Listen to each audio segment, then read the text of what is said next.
Hello, everybody. Welcome to the Muckrake Political Podcast. I am your host, Nick Hauselman.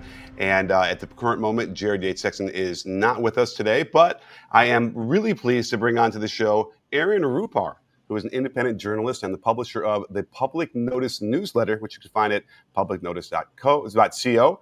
And Aaron, thank you so much for joining us. I really appreciate it.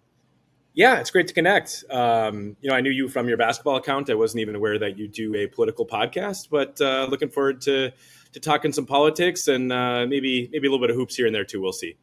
Oh, absolutely. We can definitely get into that. And there's some interesting parallels as well to that. So, if for those of you who are out there who are listening, who are not familiar with Aaron's work, it is a yeoman's job to go through hours and hours of video, of interviews, of all sorts of things that the Trump administration is doing and posting them and sharing them. We just went through a NATO meeting in the White House with Trump. Give us a little insight into what that's like to have to cover these things live and then, as quickly as you possibly can, get these clips out while they're happening, while adding perhaps a little bit of, context to what's going on. What is that like for you? Yeah, it feels like the Biden years were kind of a reprieve from this because, of course, I covered Trump during his first term as well. Back when I was at First Think Progress and then Vox during those years. And so that, I've been doing this for a while, but there's kind of the sense that you're on call every day. And, you and I were talking over the weekend about scheduling this conversation. And, I regret that I have to be kind of like, well, it depends what Trump's schedule is going to be like. And then you were kind of like, well, he has an event. What time is it scheduled to start? And I had to explain like, well, it doesn't really matter when it's scheduled to start because in the case of this event with the NATO secretary today, it started about an hour late. And you just don't know. But, like you kind of alluded to, that's a big part of my job is watching these events live and clipping them. And of course, there is kind of, it's like any type of news reporting, in the basketball context, I guess we can reflect on like the Shams Woj rivalry from back in the day. Of course, Woj has moved on, but where, you do want to be first with the clips or at least be timely with them because there's not much value in posting a clip an hour late that, is already widely out there. So there is kind of that reality that when you're, kind of playing the social media game, you have to sort of be locked in and be flexible. And so, it makes for kind of an unpredictable schedule. Of course, I'm covering these events remotely almost all of the time. So, there is that. At least I'm not like on the road, having to put my life like totally on hold. But, with Trump, even last night as he was traveling back to the White House, he had a little stop and chat with reporters at an airport in New Jersey. And so, I happened to just be kind of sitting around my computer when that happened. But, events like that will happen where you feel like you have to kind of hop on and lock in and start clipping what's going on. So, and it's not just Trump. I mean, there's, State Department briefings every day. There's, Pam Bondi will be on Fox News. There's just stuff happening all the time. And so there's always stuff that you could be clipping. I could do that 24 hours a day if I wanted to, but I also do the newsletter. And so it does lead to kind of long days, but I am grateful to be able to do this for a living because, as bleak as it is a lot of the time, there is the sense that I'm kind of covering historic events. And, that's a lot more interesting than most jobs are. For sure. I mean, it seems a lot easier to digest what's going on with, the little sound bites that you're providing versus having to go through. I mean, I watched a lot of today's, press conference that Trump did. And, it drones on and on for quite a long time. So it's much more, I would imagine, more valuable in today's society to be able to have the sound bites. I'm kind of curious, when I'm doing this on the basketball side, like during basketball games, I will clip a play and then I will offer a little analysis of what happened. And I get accused of bias all over the place all the time. And when, in fact, I don't care at all who plays, who's in the clips or whatever. And I'm kind of curious if you have to deal a lot with that. Do you even pay attention to your mentions anyway, like on Twitter, for instance, or anywhere else? How does that play out for you? I pay attention to them insofar as if I'm following someone, I'll get a ping, if they reply or repost or something like that. So, but I'm not reading all of the randos who are replying because, a typical post will have hundreds of replies. I mean, I have a hard enough time these days staying on top of email, just given the flood that comes in. But, I came up as a progressive journalist and I make no bones about the fact that, I think my values are pretty centrist in that, I'm for kind of tolerance and at least equality of opportunity and, fairness and, just kind of values that I wouldn't think are super controversial. And I don't think traditionally have been, kind of until this Trump era.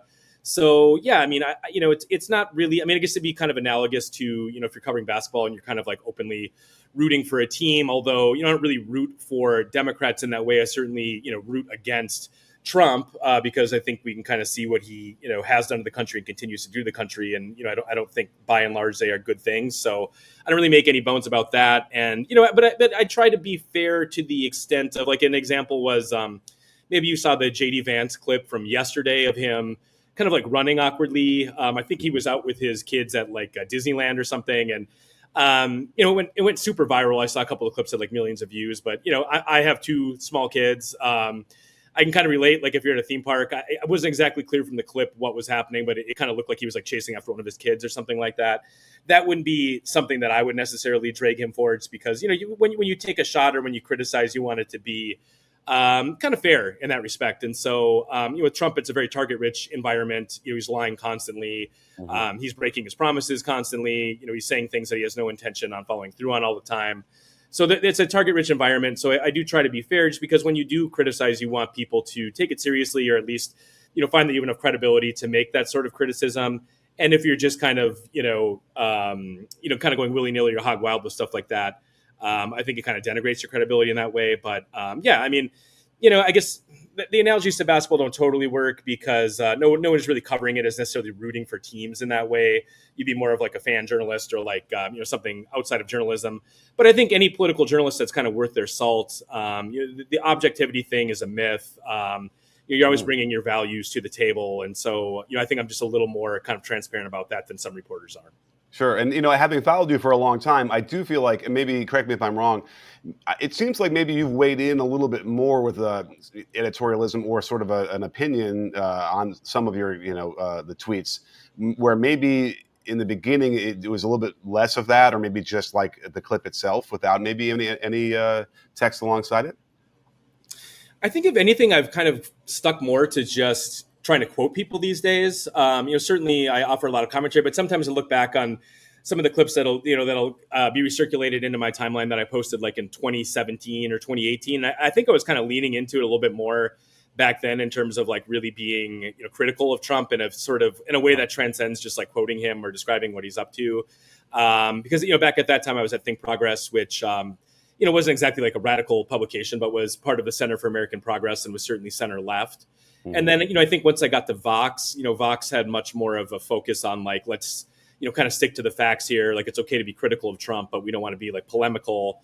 And then, I think these days there's a lot of value. I mean, some of the clips I just posted from this event with the NATO secretary of just kind of quoting Trump or like, transcribing the exchanges that he has, because I think that they kind of speak volumes. And, there are times where I still think it's appropriate to include fact checks and things like that.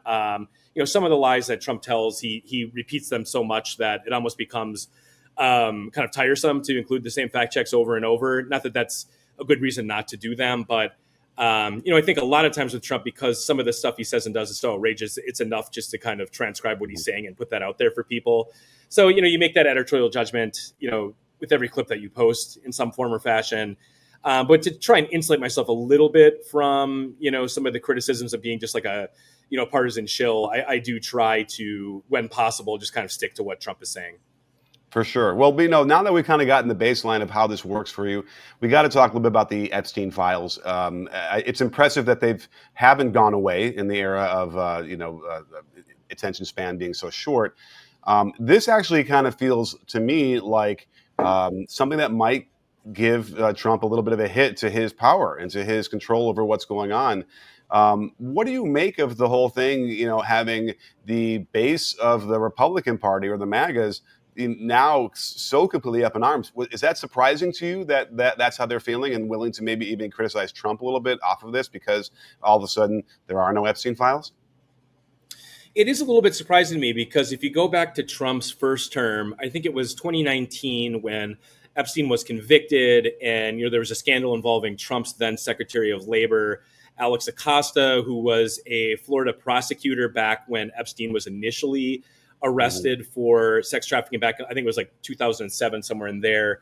And Acosta was involved in basically cutting a sweetheart deal for Epstein that allowed him to be released and essentially reoffend, and then he was convicted on those further offenses in 2019. But then, the occasion of all of that news breaking was when MSNBC published the footage of Trump and Epstein partying in the 90s. And there was kind of a whole round of reporting about things that Trump had said about Epstein and how, they were friends who both had a taste in young women and things like this. And, that was kind of it lasted a few news cycles back in that day, but then it kind of faded. And, by the time the 2020 campaign came around, it was sort of on the back burner, where it wasn't really like something that people were talking about. And so it seemed like, MAGA back then, learned to kind of make their peace with it. I don't think the facts have like hugely changed, with the exception of, people like Pam Bondi and Kash Patel and Dan Bongino, who during the campaign made a big fuss about how Trump was pro-transparency and that, if he was elected, they would release all of the files that they had.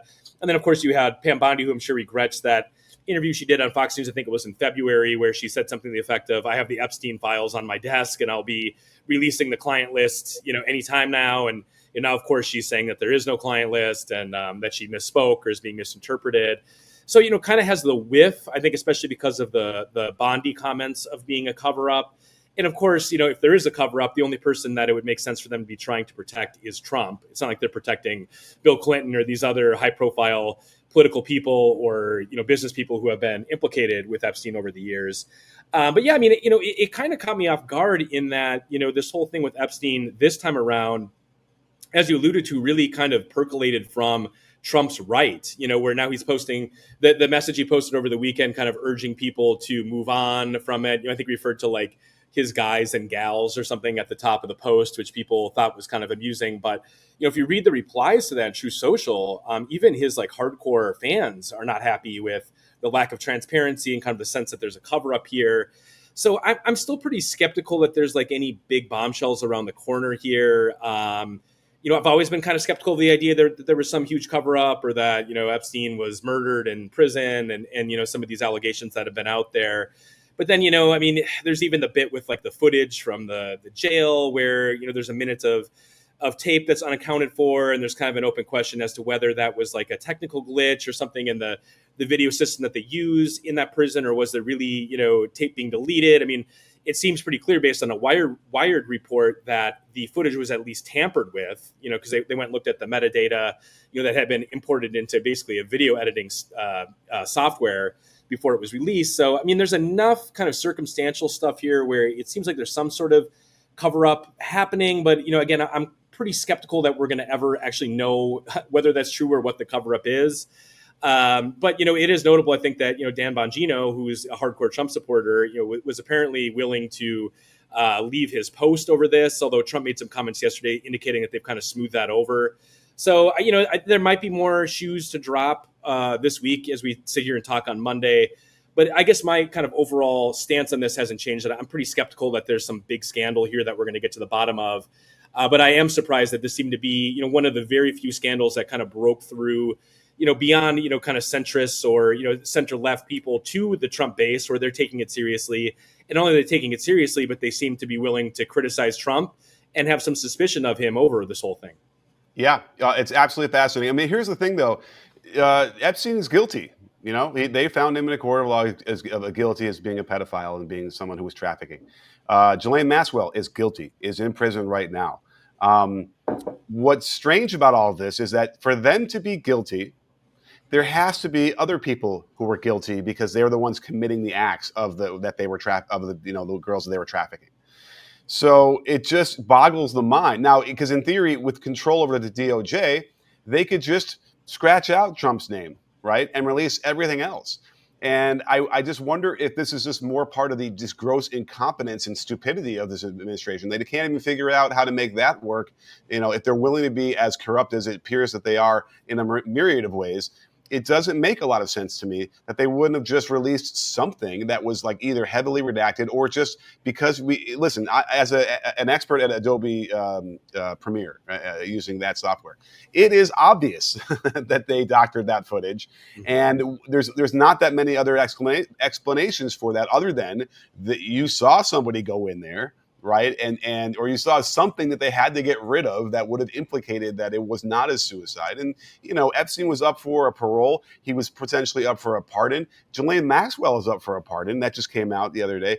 You have, and by the way, how rich is it that of all people to be advocating for a pardon for Maxwell, it's Alan Dershowitz, right, who was probably a client as well. It really kind of boggles the mind.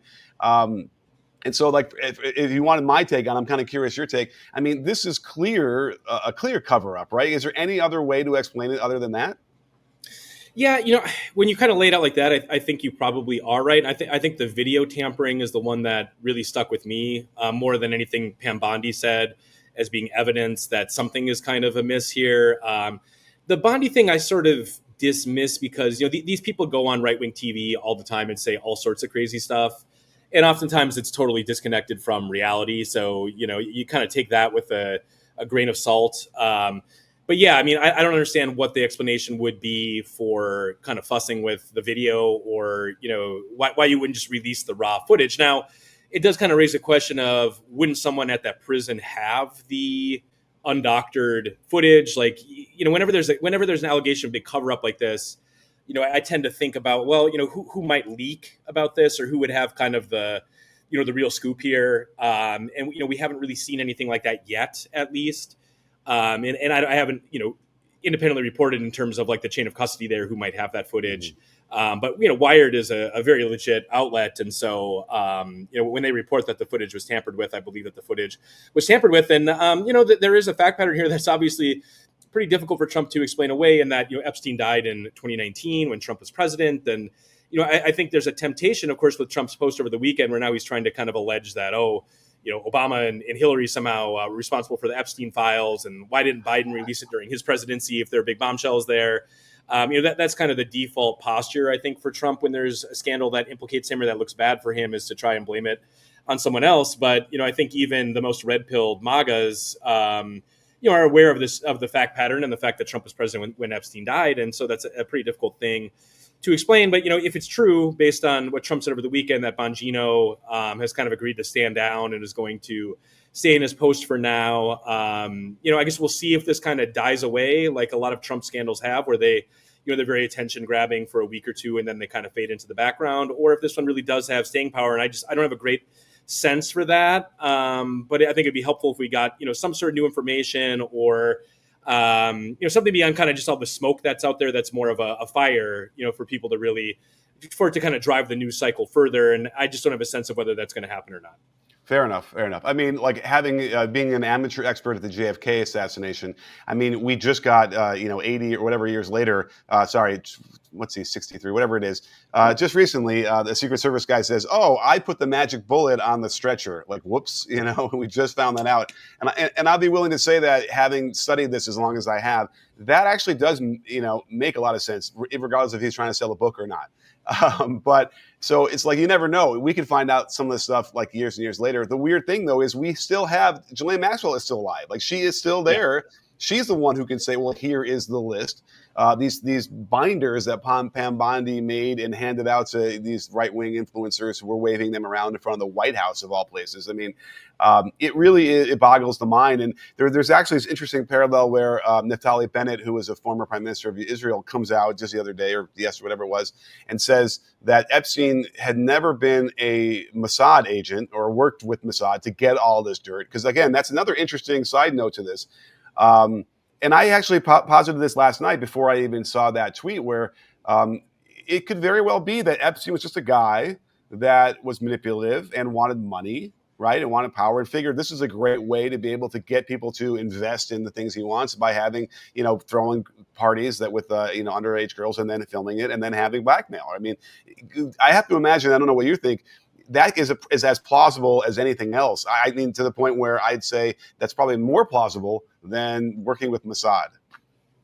Yeah, and when you bring up Ghislaine Maxwell, that was another aspect that I think people have maybe forgotten from Trump's first term. Where, if you recall, when I believe it was when she was initially arrested, or maybe it was after she was convicted, where Trump was asked about her, and I believe his direct quote was, "I wish her well," which is like a very odd. For this movement that's so fixated with pedophiles, and it's like this, thing that they're just obsessed with. And Trump wishes everybody well, right? I mean, that's always what he says. Well, other than Biden, I mean, he said that he was, he doesn't feel bad that Biden has cancer. I mean, it depends who he's talking about. Right.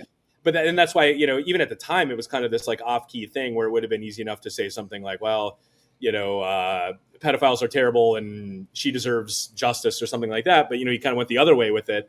And, again, and I haven't followed every last development with this, but you mentioned earlier, I think there's some decision to be made this week on Maxwell, whether she's up for a pardon or up for being released from custody or something like that. So, there could be kind of a further news on that front this week. But, that was another comment that Trump made that I think people kind of memory hold that, in hindsight, when you think back, it's like, why was he so kind of solicitous of her? It doesn't smell right for sure. For sure, and it's funny because the crown of Scaramucci I thought was for sure going to go to Hegseth at some point, and I don't know how he survived that. It seems like Bondi it would be next, and she's going to want to take some more time to be with her family. Did I have a fever dream, or did I see that like Matt Gaetz was supposed to visit the White House this week? Did you see that? Am I crazy? I did see some tweets to that effect over the weekend when I was kind of like half tuned out of the news for a couple of days. So I'm not totally sure on that. I mean, it's funny to think back that, that the idea on Gaetz when he was nominated for AG was that he was unconfirmable. But I think, we learned that was not true. If RFK Jr. can be confirmed and, all of the parade of horribles that's in the cabinet, I certainly think Matt Gaetz could have been confirmed. And, it's a little bit of a case of be careful what you wish for, because if Bondi does step aside, I'm sure it'll be someone terrible like him, who will take that role.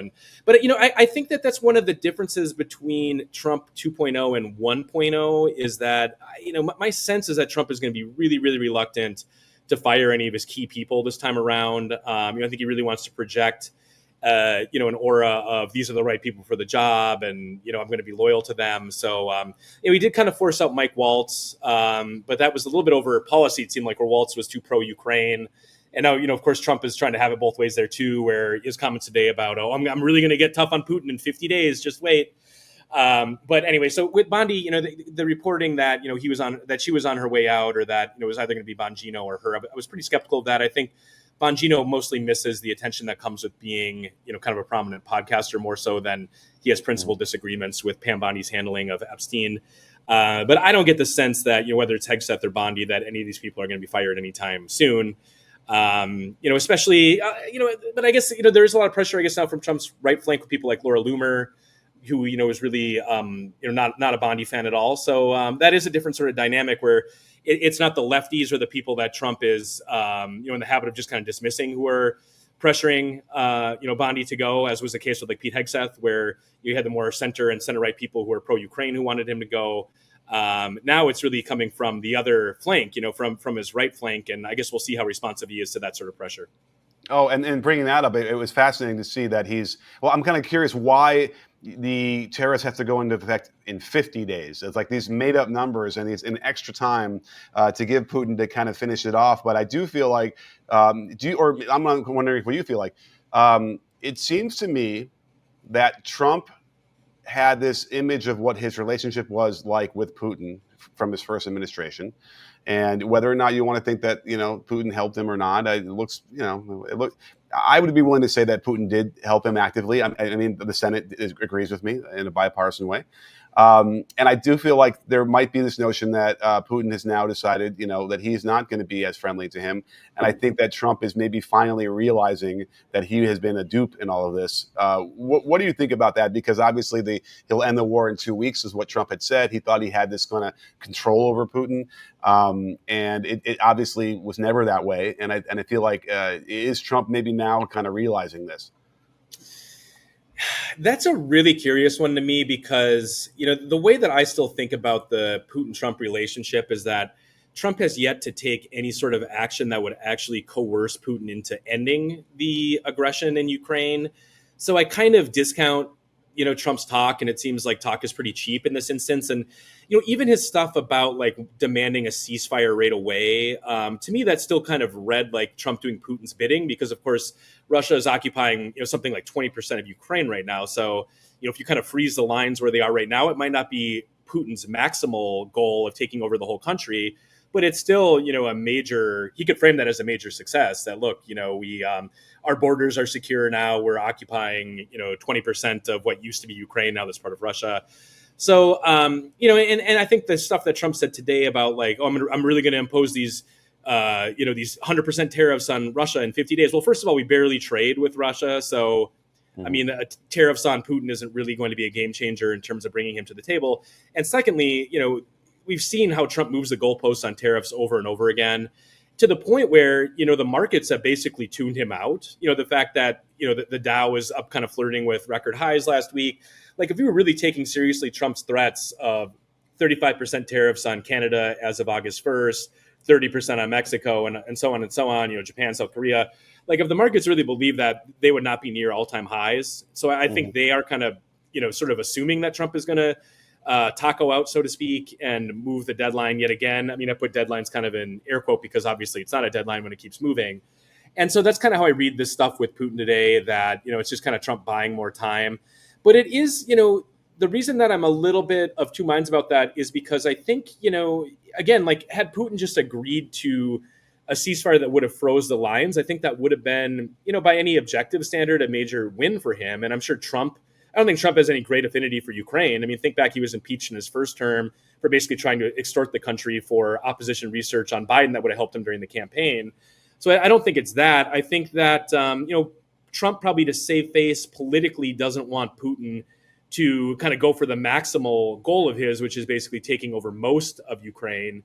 And so maybe that's the difference. I think you could read it that way, where, Putin's war aims are still kind of more on the maximal end, and Trump wants him to kind of take the victory with sort of a limited version of that. And maybe that's unacceptable to Putin. So I haven't seen anything that sort of shakes me from that, from sort of the idea that Trump is still very friendly to Putin and is very inclined to kind of do his bidding across the board. But, it's notable today, he announced that, they're going to be sending military aid, not directly, but through NATO. And the NATO secretary who was with Trump seemed to view that as kind of a big victory for Ukraine. So, again, I hate to keep saying we'll see, but, it's kind of a fluid situation at this point. Yeah, and the way Trump operates is like, if he notices or feels like you're not on his side, you're not, and by the way, to watch the Secretary of NATO just fluff him the whole time and just have to be as, but he gets it. He understands that he'll get what he wants if he can, pump up Trump to his face as much as possible. And I think that, Putin perhaps has stopped doing that. And what Trump has described is he has these great talks with Putin. He's talking to Putin a lot, which is a little strange because, typically American presidents wouldn't be talking to Putin as much as he has. And then they hang up the phone. And what I'm gathering from that, and it's, easy to read Trump, is that Putin's like, Donald, don't worry, I will stop bombing and we'll get this going, whatever. And then literally a few hours later, he's just firing missiles all over the place and probably laughing and drinking solely off of this, right? So at some point, Trump might actually turn and be like, okay, F that guy. And he's not, saying the nice things to me anymore. And he's not listening to me. But I also think that the calculation was way off from the Defense Department and anybody else involved in sending the weapons from the U.S., because I'm not sure that they realized that if we cut off all aid, which I think was going to be the threat or maybe even the way to end the war, then NATO and Europe will just join in and give them weapons to continue going with this campaign, right? So that calculation probably says, oh, well, we can't end the war then in that way because they'll continue to get weapons. And so maybe we might as well just continue, doing what we're doing, or flip the switch here and not cut off aid. I think that might have been a calculation they didn't make or didn't realize. Yeah, I mean, the other kind of bedrock thing that I think we have to keep front and center is that Trump is hostile to democracies and he's very solicitous of authoritarian rulers. And, that's kind of been a bedrock principle, whether it's Kim Jong-un or, obviously Putin, you pick your authoritarian leader, or Orban in Hungary. Like, Trump is very, very fond of those type of strongmen. And he talks about them in a way that he does not talk about democratic leaders, with the exception of leaders who really butter him up and kiss his ass, as we see with Rutte, who, I think would fit right in with like Lindsey Graham or, these other Republicans who, pretend to be kind of serious foreign policy hawks, but, try to kind of persuade Trump by kissing up to him. That's, I can't, every time Rutte is in the White House or meeting with Trump, I think of that, where it's like, he seems like kind of an American Republican to me. And, maybe he is being strategic. And, it does seem to be working to an extent where, you think back on Trump's first term or even during the campaign last year, Trump was very hostile towards NATO. And, he talked openly during the campaign of possibly withdrawing from NATO on day one. And it seems like Rutte has kind of forestalled that, and has Trump a little more on side now with the kind of Western world agenda. But I don't think it's because he has any sort of affinity for, democracies or for kind of the Western world. If anything, I think, maybe it is that he's frustrated with Putin because he senses that Putin is kind of playing him, which I'm sure he is, and sees this opportunity, maybe to even gain a little bit politically because now he's seen as kind of being the hero who stood up for Ukraine in its moment of need or something like that. But then again, it's kind of hard to square that with 2 weeks ago delaying military aid, and there's all sorts of questions about apparently that was a Pete Hegseth move kind of unilaterally, but then Trump said he was aware of it. So if Trump was aware of it, then how did Hegseth operate on his own, or like who really made that call? So it's just bizarre to me that the policy seems to flip kind of every week on this. And so give it a week and, Trump might be kind of, talking bad about Zelensky and trying to, basically bully Ukraine to the table again. And that's part of the frustrating thing with covering this stuff or just kind of being an American is that it's really opaque, what the sources of the policy are. I mean, even today, Trump talked about how he talks to Putin very often. He kind of implied it was almost like a daily thing. And like, it wasn't so long ago that when American presidents had big calls with other foreign heads of state, that there would be a readout and that there'd be some sort of public disclosure of that. But now it seems like Trump is talking to these dictators all the time, kind of, through back channels, and it seems like directly in Putin's case. And like, what are they talking about? And I think that's one of the many ways in which Trump is kind of making the American form of government more like the authoritarian ones that he seems to really have a lot of affinity with. You were a little bit nice when you say back channels. I think what you mean is he's on his unsecured iPhone, probably being listened in on. So whatever readout we don't get, I'm sure is going to China and everywhere else because they're monitoring that stuff. It's really kind of sickening, especially because we know that he essentially won the 2016 election on, security or on, keeping top secret things safe with Hillary's emails. And meanwhile, the guy in that authoritarian way has been able to cover those things up. It's truly remarkable that that's been, sort of swept under the rug as well. Let's talk a little bit about, anything else I think from you, since you monitor so much of this stuff, what else do you feel like has bubbled up in the last week that maybe you feel like it isn't getting enough coverage from the Twitter zeitgeist? Well, I mean, the one that comes to mind, which you've already touched on a little bit, is the the tariffs on August 1, which again, like I guess I'm skeptical that they're actually going to go into effect. But I think people have kind of it's not that economics was wrong about tariffs, and as the Trump people want people to believe that the idea that tariffs are inflationary and raise prices on domestic consumers, that is a real thing. Now, it might have been the case with some of the big retailers, when some of the tariffs were rolled out earlier this year, kind of the 10% across the board, that they had inventories where they didn't have to pass those along right away, or that in some cases for companies that have bigger margins that they just ate some of the costs themselves. But, if Trump goes forward with these tariffs that he announced last week for August 1, it's going to have really negative effects on the economy. There's no way around that. And that's, kind of a ticking time bomb that's only, two weeks and some change away from happening. So I guess we're going to have another round of will he or won't he? And, maybe Trump just kicks the can down the road another month or two. Like I said, the markets already seem to be kind of assuming that. But, I don't think that's really got enough attention. And then, I guess the other one that I would just kind of mention, because we've covered in the newsletter, is, for the big bill that just passed on July 4th that has the terrible Medicaid cuts, which, I think there's been kind of adequate attention paid to that. Although, I guess I think back with how in 2017, when Republicans tried a similar maneuver, that was big front page news. And of course, McCain's big thumbs down, is one of the indelible images from Trump 1.0. And, felt like everybody was kind of watching that night to see how the vote went. And the cuts this time, I think, flew a little bit more below the radar. It's maybe because there was so much other stuff going on with Trump, whether it be kind of the lawless kidnappings of people on the street. But, there's two parts of the bill that I think are worth kind of highlighting. One is the ICE funding. And I still think we don't totally know what that's going to look like in practice, basically having ICE be the size of, many major economies, the size of their military. What is that going to look like on the streets of the US? I think that's pretty scary. And then the other is just the complete gutting of any sort of climate policy, the incentives for renewable energy that were in the Inflation Reduction Act. That's going to have impacts for generations to come, that we're now in some cases actually incentivizing fossil fuels instead of clean energy, which is kind of the direction that most of the world obviously is going in. So not only, we'll have climate impacts, but I think economically that's pretty harmful as well. And I think that kind of flew below the radar. We did a whole piece in Public Notice on that specifically, just the climate aspect of the bill and how it's both bad for the climate and bad for the economy. So, those are a few things that come to mind. But I think this is part of, what helps Trump be successful is, kind of the flooding of the zone with just so much stuff. Where it's hard to know what's distracting you from what. Is the Epstein stuff a distraction from the Medicaid cuts, or are the tariffs a distraction from Epstein, or maybe it's all just bad? And I guess I kind of tend towards it's all pretty bad, and you can kind of choose your own adventure in terms of what you want to talk about. For sure. I mean, the markets, for what it's worth, I think are riding this weird wave until August 1st. They react very quickly. So once they realize what that impact is, it will have the effect of, the market can go way down. But we also, another thing that hasn't been mentioned is how often people are front running this news. It seems clear that there are people out there that perhaps have a direct line to the White House, know ahead of time what's going on, and are making moves to leverage that information in a way that will never be prosecuted, will never be enforced, in a way that if it comes down to corruption, we're talking about what motivates Trump. Is it power, is whatever? I just think it ends up being money. I think it's whatever it is to be as corrupt as possible is what he wants to do, and that generally is. So it doesn't even have to be nefarious about like collusion with Russia or other authoritarians or whatever that is. It's like, how can I make more money?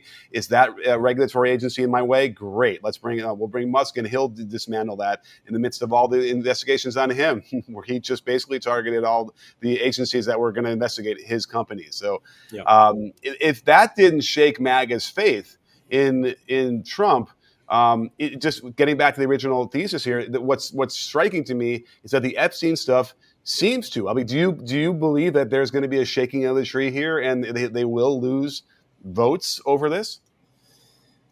Again, I'm pretty skeptical of that. I'd like to believe that it's true, but I just don't know if I buy that. I mean, unless there's some sort of bombshell where we know more about what's being covered up, or like who's being protected. I mean, it's obvious who's being protected, but I think it's also plausible. And, and maybe know more about this than me. But it could just be the case that there isn't that much there in terms of like files that the government has. Maybe there is really no kind of like client list per se.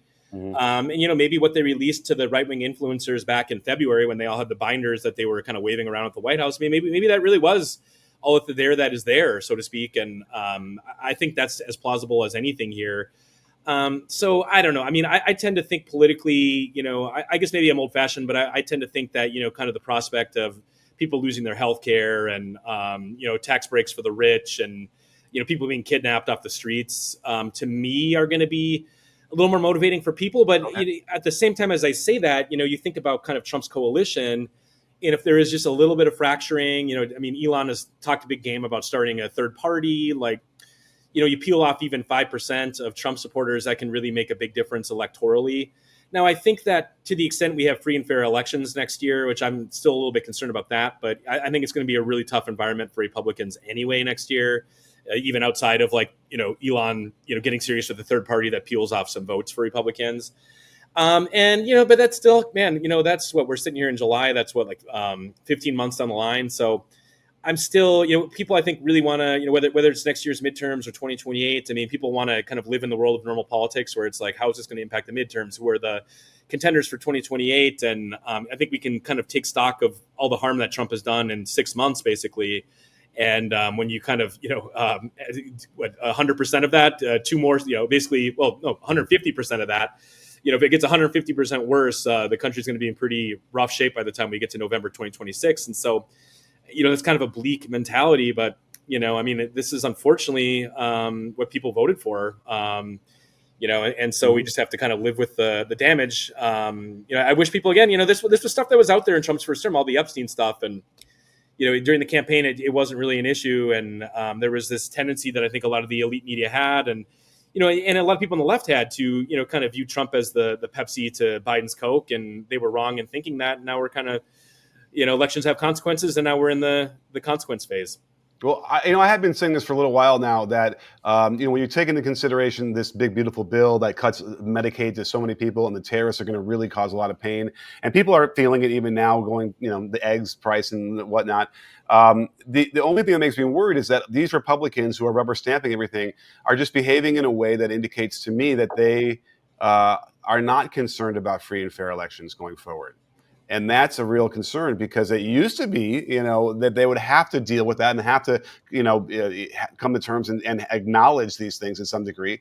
And instead, they're like leaning into this more and more. Now, the only other way I can figure this out is that they get it all done right now, so that 15 months from now, like no one's going to remember. Like I don't. Other than that, which I suppose could be a 20% chance, my worry. Now, do you have? You just mentioned that a second ago. Do you have? I mean, how legitimate is that fear that you have in terms of what these elections are going to be like going forward? I think if you talk to kind of lawyers and experts in the election law space, people I think are broadly not super worried because elections are largely administered by the states. Mm-hmm. Now I think we're going to see Trump, and he's already talked a little about this, try to leverage federal funding, in the sense of like we saw this with like the California wildfires, where when there's talk of federal aid, one of the conditions Trump wanted them to satisfy to get aid was to implement voter ID. Now, California resisted that, and it seems like, he kind of came out the other side of that. Trump has talked about doing an election security bill, which would be aimed at sort of rigging it for Republicans in the sense of, if you don't have basically proof of citizenship, you can't vote, you need ID, this and that. Now, that's going to take 60 votes in the Senate because you can't do that sort of policy change in a reconciliation bill, and I don't think they're going to get there for it. But, I think Republican legislators, I don't think really have any grand scheme to kind of disenfranchise Americans ahead of the midterms. But I would not be surprised if Trump has some plans up his sleeve that are extra legislative. And I'm just not totally sure what those would be. But, certainly he's been very willing to kind of try and leverage federal funding, kind of use it as almost like a mob boss would, like a gangster, where do X or you're not going to get Y kind of thing, quid pro quo basically. And I guess we'll just have to see how that plays out. But, I think that Republicans, they might have kind of outsmarted themselves with the way the big, beautiful bill works, because, of course, the Medicaid cuts, which are one of the worst aspects in terms of how those are going to affect, everyday Americans, those go into effect in 2027. And I think the idea was, well, we'll kind of kick the can down the road past the midterm so Democrats can't really run on this next year. But, as Jamie Raskin during a TV hit that he did yesterday was pointing out, like that actually provides a big opportunity for Democrats to kind of make the election about the Medicaid cuts, where it's like, hey, elect Democrats, we'll stop this to the extent that we can. If you vote Republicans, you might lose your health care. Now, you don't want to give people false hope, because unless Democrats can, retake both chambers, just because they have one chamber, it's not going to be enough to repeal Trump's big bill. But at least you can kind of make the election about that and give people a way to kind of vent their frustrations over it. So, you asked what's my concern level? My concern level is pretty high, because I think we've seen so many authoritarian overreaches in Trump's first 6 months that people didn't really anticipate. I don't think people were really anticipating Americans being kidnapped off the streets by ICE during the campaign. And so what does he have in store, especially as ICE becomes, this huge behemoth of a law enforcement organization, bigger than ever has been before? I don't know what he has planned. I don't even know if Trump really knows what he has planned, but we do know that he will use it to try to further his ends. And, there's a lot of time between now and next November. So I am concerned that, Trump will try to corrupt the election. I just don't know exactly what form that's going to take. Fair enough. My red line, by the way, is simply, the midterms generally after, the White House flips goes the other way. And if Trump ends up increasing the lead, or the Republicans increase the lead in the House, that is a real, perhaps I start looking at like other countries to live in at that point, because that would be really concerning in a way. And I know we can't really use any kind of historical precedent now because things are just so crazy. But that one to me is worrisome, especially in the face of what we're what the hardships that they're creating on purpose for most Americans here. I know we went a little over, but I got one last question for you. Sure. If that's okay. Yep. Because you study the video footage as much as you have over the last, it's been like 10 years, 12 years? How long have you been in this space? I started covering national politics in February of 2016, and I really started doing the type of video work that I do now late summer of 17. Okay, so it's been a long time, and it was certainly all throughout the entirety of Biden's administration. There's a denigration that Trump has to do every time he speaks out loud to denigrate the Biden administration. Part of me feels like he has to do that because he's got to put somebody below him, right?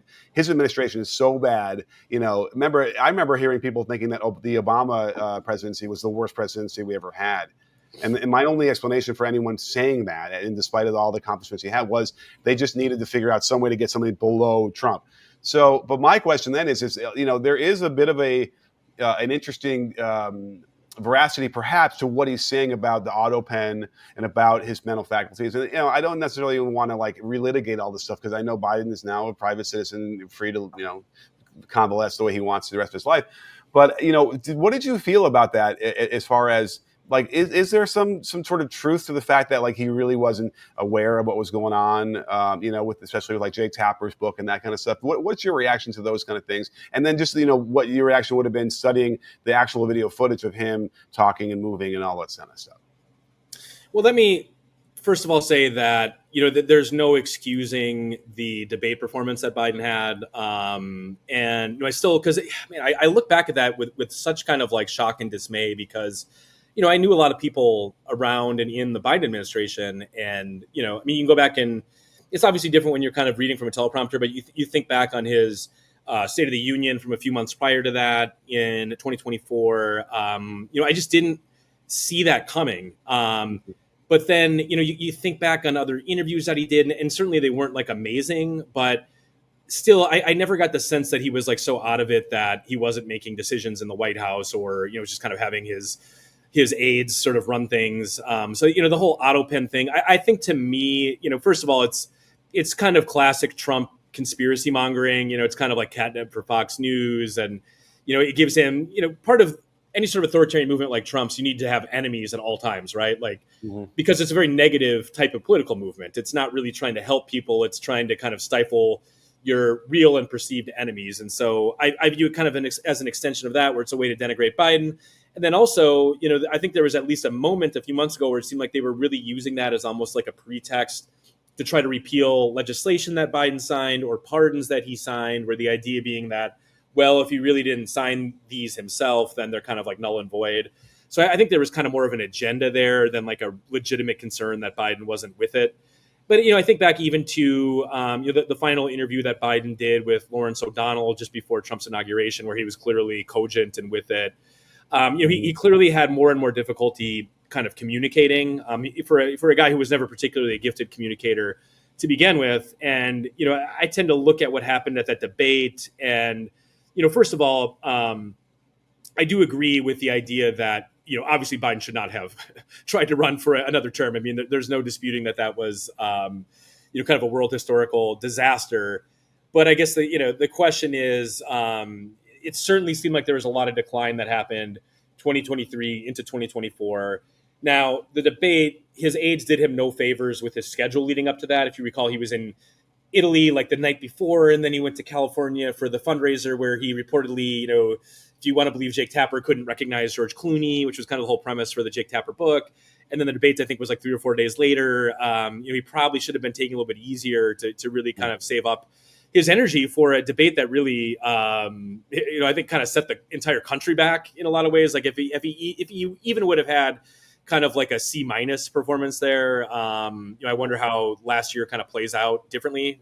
And maybe it doesn't, but anyway, so, the auto pen stuff, I don't really see any compelling reason to believe that Biden wasn't with it. And I think if anything, there's positive evidence to the contrary that, despite his communication issues, he was doing just fine and thinking cogently. And, there wasn't a whole lot of policy coming out of the White House in 2024 because it was an election year and Congress was kind of busy campaigning. But I don't put a ton of stock in that. I think there are kind of ulterior motives on the Trump side for pushing that conspiracy theory. Yeah, I hear you. I mean, there's an interesting thing that when we look back maybe 20, 30 years from now and the whole process, even the process of picking Biden in 2020, how that played out. There's a little distinct lack of sort of democracy going on here to some degree where, a pressure was brought to bear to make sure that Biden was going to be the nominee versus anybody else who might have had a more electoral, who was getting more votes or more popularity. And then that leads I disagree with that. You do? You I don't disagree think with that? Well, no, I agree that pressure was brought to bear, but so if you think back on what happened there, Biden won the South Carolina primary on the backs of black voters who put him over the top there. And so it was basically down to, at that point, Bernie Sanders or Biden. And, Bernie Sanders, I have a lot of respect for Bernie, but, he was running explicitly against the Democratic Party. And so, it really wasn't any mystery that, people like Amy Klobuchar, Pete Buttigieg, kind of lifelong Democrats who have a stake in the success of the party would have sided with Joe Biden over Bernie Sanders. And I think there was also reason to believe, even setting that aside, that Biden was much more electable in a general contest than Bernie Sanders was. And, that proved to be correct in the sense that Biden went on to win the 2020 election. So, I think there was probably a little bit of hubris after the 2022 midterms turned out much better for Democrats than people thought going in. When you think back, there was all this talk, of a red wave because inflation was bad. And then when that didn't really materialize, I can understand, kind of looking at it from 30,000 feet, if you were on Team Biden, kind of saying like, well, this is a really good sign for him. Trump at that time, of course, he was indicted a few months later for felony charges. Like, it seemed like he was kind of, he had his own problems to deal with at the time. And so I can understand that. But, what I guess no one really, maybe people should have been able to foresee this, was just the decline that Biden had, which was undeniable. And, I'm not trying to kind of excuse that, but, the allegation that there was some sort of rigging of the Dem primary, I don't really buy that, because I was covering at the time. And, I was no big Joe Biden fan, but, when it came down to it, the fact that Amy Klobuchar, Pete Buttigieg, Clyburn, these institutionalist Democrats, the fact that they would pick Biden over Bernie Sanders, who, really made a point of campaigning against the Democratic primary. At a certain point, it's on Bernie Sanders. Like, you could have gone two ways with it.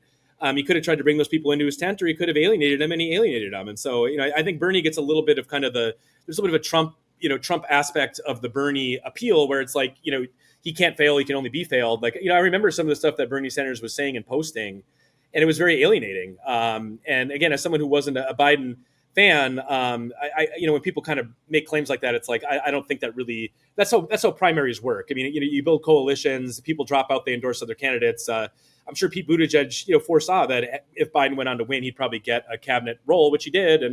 And so that's just normal politics to me. Yeah, and even to further your point, Bernie is not a Democrat. Yeah. And so, of course, and then that kind of plays back into 2016 as well, when he was running against Hillary. Again, however that played out as well, which is another interesting thing we can look back on. I get it. Bernie is simply not a member of that party. And so, of course, they're not going to necessarily side or support that. Then the question arises, why would they schedule a presidential debate as early as they did? And the conspiracy theories in my mind were like, they kind of understood where Biden was going, what his ability was. We need to do this early so the public will see. I mean, it doesn't make a lot of sense, right? But, why else would they put it in, when was it, in July or June, whenever they had that, it was just months before it normally would have been, in June. And, there's probably two explanations. One was, well, let's just get it out of the way. People are going to find out. We'll have enough time, quote unquote, to like fix this situation. And by the way, the other part of this interesting thing is, which kind of falls under the non-democracy part, is how Kamala then becomes the nominee. Do you believe that it was some sort of like FU on the way out by Biden to sort of like, have some semblance of control over the process while he was being forced out? I don't think so. I mean, first of all, I think with the scheduling the debate early, I legitimately think that Team Biden thought he was going to do well. He didn't. But, I guess that, maybe speaks to kind of the nature of a decline of that sort, where, Biden had his good and bad days, right? I mean, the State of the Union was widely regarded. I mean, to the extent where, if you remember, the thing coming out of that for Republicans was that what sort of drugs was Biden on during the State of the Union, right? I mean, and even the day of the debate, I mean, Biden was joking about that. Remember, he had the post, which is now widely mocked, but of him like drinking some sort of water. They had the Dark Brandon meme on it. And, he said something about, I'm taking my performance enhancers or something like that. Like, I legitimately thought that they thought, because if you think back, Biden at that point, the polls had been static for 6 or 8 months, where Biden was slightly behind Trump. And so I think the thought was that, Biden will go and have a strong debate. It'll kind of reset the race and set it up for a summer where he can kind of, pull ahead and beat Trump. It obviously didn't work out that way. And then, in hindsight, I think it's easy to say there should have been some sort of like, flash primary after Biden dropped out. I don't really know how that would have worked. I mean, I guess in hindsight, maybe that should have been how it played out, because obviously we know how it did play out, and Trump ended up winning. So, anything that would have forestalled that, I guess, looks good in hindsight. But there was a completely unprecedented situation. So I don't know. I mean, I think that Kamala was a perfectly viable candidate. I don't think she ran a fantastic campaign, and we can get into that if you want to. But, I think that, I don't think it was any sort of FU. I think Biden legitimately thought, that she had the best chance of winning. She was the vice president. So if anybody had kind of standing to, cut ahead of the line, so to speak, or get sort of coordinated into that role, it would have been her. And I think it was a combination of like I thought a lot of the media coverage was really bad. I thought a lot of voters really had the wrong priorities, especially people on the left. The portrayal of Biden as some sort of like fascist dictator, I think did him no favors. And I thought a lot of people, because Trump had been off the national stage for a number of years, I think there was kind of this weird nostalgia for his first term and kind of the idea that, oh man, the economy, say what you want about crazy old Trump, but at least the economy was good. There was a lot of kind of that, projection onto Trump of like, that he really wasn't that bad. And I tried to warn people, but here we are. Here we are. Well, I can't think. We know we went over, but hopefully it's because we were enjoying the conversation. Yeah, absolutely. It's a good conversation. Your Timberwolves really quickly. They didn't really do too much this offseason. So, in light of what's going on, like in Houston, and then what OKC did, I'm a little bit worried that they're going to get stuck in the in a lateral, no upward mobility here for them. See, so the 2023 offseason, if you remember that, they traded for Gobert in 2022, and then 2023 they basically stood pat, and people weren't happy because they were coming off kind of an underwhelming season where they lost in the first round. But that's the type of player that Rudy Gobert is, where you need kind of some time to acclimate to him, and so I was okay with it. I think they're banking on guys like Terrence Shannon, who's looked great at Summer League. The one question I do have is they're putting a lot of trust into Rob Dillingham as being like a key rotational player, if not even possibly starting, depending on where Mike Conley is. And it certainly looked like he had lost a step or two last season. So, they do have a big trade exception still. Like there might still be one more move to add another guard, a ball handler, which I think would make sense. But the rest of the team, I think, looks pretty solid. So I know it's not sexy. I know people kind of gravitate to the teams that make big moves. I think Houston obviously got a lot better. I'm not out here saying the Wolves are going to win the conference or anything like that. But, I think when you look back at the analogy between now and 2023, I'm not super down on their offseason. Yeah, fair enough. I mean, there's two things. I think that there's a ceiling that Rudy puts on any team he plays on, unfortunately. But that said, I was happily surprised that they were able to put it together after the year before that and be so tough. But you're right. The Mike Conley position needs to be upgraded. It's needed that way for a couple of seasons, I think. Dillingham has been, there's a little evidence there, but I don't think you want to roll with someone that young and inexperienced in the conference finals. I think what they screwed up with, Orlando ended up signing Tyus Jones. He would have been just perfect, just a solid, doesn't turn the ball over, can shoot the three, kind of like what Conley does and plays within himself. It really would have been, that's the guy. So they missed out on him. And it's like, how many other players are like that anymore in this day and age in the NBA, or just like the traditional point guard role that they desperately need? I'm with you on that. I thought Tyus would have been, who was on a minimum contract last year. I don't know if he quite got the minimum this year, but he certainly was, affordable on a 1 year. Mm-hmm. And I will note, because I've kind of been in and out of Summer League. Like I've mainly been watching clips, but, a couple of the beat writers who I trust, I was listening to their podcast yesterday, and there's starting to be a little bit of a lack of belief in Dillingham, where it's kind of like, because he's had a ton of turnovers in the Summer League games. Just his size and kind of lack of force, I think it's kind of tough, in the modern NBA. So again, they still have ways to make a move this summer yet. They have a trade exception, they have some movable contracts. I don't get the sense that that's coming, but I agree with you that, bringing in someone like a Tyus, just kind of a reliable vet as kind of an insurance policy would have made a lot of sense, because that is kind of a huge hole in the roster. Even if you're not starting Mike Conley, he's still going to be playing pretty heavy minutes as the roster currently stands. And, we certainly saw in the playoffs how, when you get to kind of the top level of competition, the only guy who could get into the paint was Anthony Edwards. And they really need another ball handler who can break down a defense, get into the paint, kick it out. And I'm not sure Dillingham is that guy, but, they gave up a lot, basically, I think it was a very lightly protected, might be like top one protected, or if it is unprotected, the first that they sent to San Antonio to move up to get Dillingham. So they put a lot of draft equity into him, and I'm assuming he's going to get a chance to kind of sink or swim in some sort of role this year, because he really didn't play much last year. But if you want to be, I guess to be bearish on their chances for this coming season, I think that's where you look, as their backcourt and Rob Dillingham in particular. Oh, fascinating! The depth of knowledge you have on the basketball side is equally impressive. So you'll have to come over to that side. We'll come over and have a discussion on B-ball breakdown. Sure. For what it's worth, Jaden McDaniels perhaps could be a guy who showed some promise off the dribble a little bit in pull-ups. They might have to bank on that. And Summer League isn't always a great barometer, but for a guy that's played 50 games last year as a rookie, generally what you'd want to see in the summer league here would be dominating, and he doesn't. He's not doing that, and that's a concern. And that's at least the precedent we've seen for those players. They'll usually shut him down after like 3 games because there's no point. The guy's just killing everybody. So that is a worry. You're right. So we'll see. But listen, I cannot thank you enough for coming on the show and breaking this stuff down, and also just to thank you for the work that you do. I think it's really important. You probably are aware, like you shape the narration, you shape the discussion as much as probably anybody out there, because Twitter has such a huge impact on our political institutions.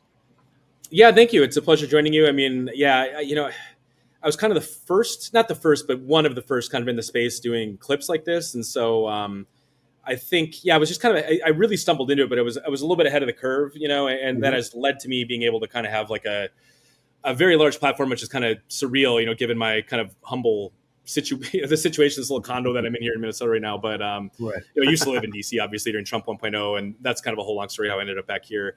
But we'll save some of it for another time. I'll come back and talk with you again. And if you ever want to have me come on and talk some Wolves on the basketball side, I'd love to do that too. But really great meeting you, and thanks for having me on the show. No problem. And by the way, the funny thing is like I basically am the same thing on the basketball side, in a weird confluence of events here. So it's really interesting to be able to have that where you can use the power of video and use the power of what Twitter and influence. And so again, thank you so much. Just, tell the good people out there exactly how they can find you again, and they don't want to miss it. Sure. You can find me at ATRupar on Twitter. I'm at atrupar.com on Blue Sky, Aaron.Rupar on Threads. And then you can find Public Notice, where, if you enjoy this kind of stuff I'm clipping and posting, I think you'll like the newsletter as well, at publicnotice.co. Okay, well, thank you so much again, Aaron. And for everyone out there, stay tuned for our Friday Weekender episode coming up later on this week. And whatever you do, have a great week, and please be safe.